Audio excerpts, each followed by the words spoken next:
Welcome to my next installment. Now, I want to get it back into this ISIS shit and these miscreants and losers that think that this is some kind of calling to go out there and destroy somebody's life and say Abu Akbar like they're going to have some good afterlife.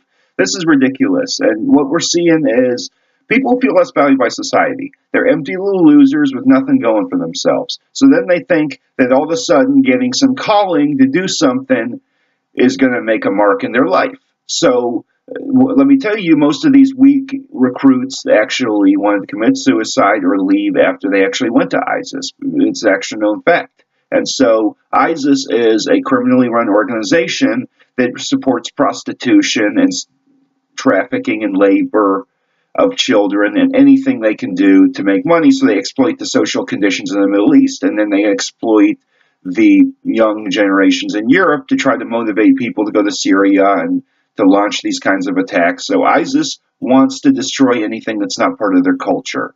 They will use anybody and anything to make a point. They have no power structure, not even that of a Hmong gang. So that's the scary thing about this organization, because what you're seeing is basically they want to force ideology and say, oh, you're infidel, you need to die, and we're going to kill you, and if you don't repent, we're going to kill you 10 times as bad every day you don't repent. And that's where these are controlling, dangerous people. That was traditionally had the Saddam Hussein Ba'athist elements as a control and enforcement. And then the Saudis came in there with the Sharia and the Wahhabism, and more importantly, Al Qaeda and ISIS formed into Iraq. Al Qaeda formed ISIS from their terrorist attitudes against Western influence in the Middle East. And then ISIS came along with this fanaticism and decided we are going to go ahead and we are just going to wipe out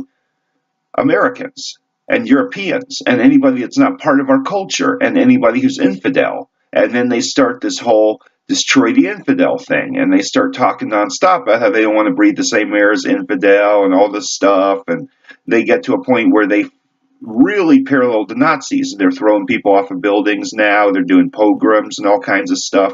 And so this is a group of psychopaths, and they're at the level of the Nazis in World War II.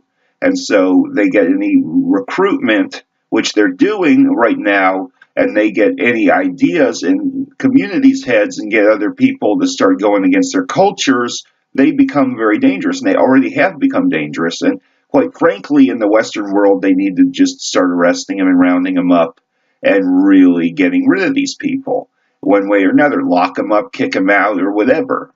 Get these wackos out of your country, or the only good ISIS terrorist is a dead one, really. But the reality is that these people like to hang among civilians, and they love to manipulate other people and get everybody on their side. And they're good manipulators, which makes them dangerous because one of those cockroaches breeds a million more the next day. And so they're human cockroaches. They really are mooching off of the social conditions in Europe and the social situation that the countries have given them and the welfare and all that stuff. And they're coming in there and just basically exploiting it and not supporting the culture at all. So they're not consensual immigrants because they are not treating the other people in the country with respect.